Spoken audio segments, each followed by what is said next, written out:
তোরা কই আছো? আয়, আমার বাবাই নাই, আমারে আম্মু বলে কে ডাক দিবে?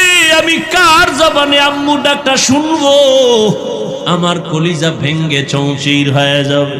ও আল্লাহর বান্দারা, আজকে তোমার পায়ে ধরে ধরে এত কেন বুঝাই রে বাবা?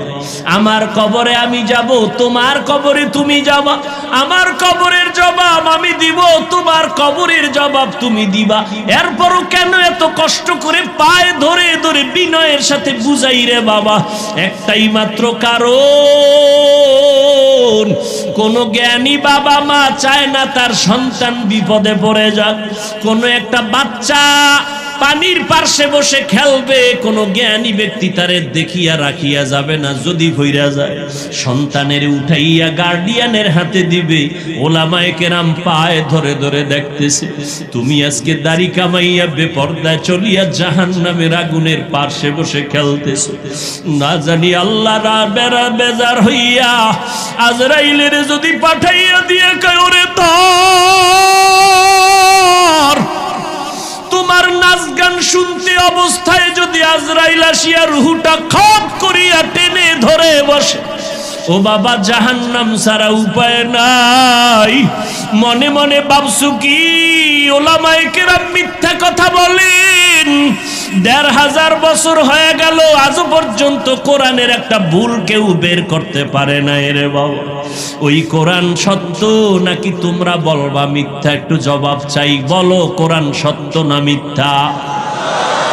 ওই কোরআনে জবাব দাও। ওই কোরআনে জান্নাতের বয়ান আসেনি? ওই কোরআনে জাহান্নামের বয়ান আসেনি?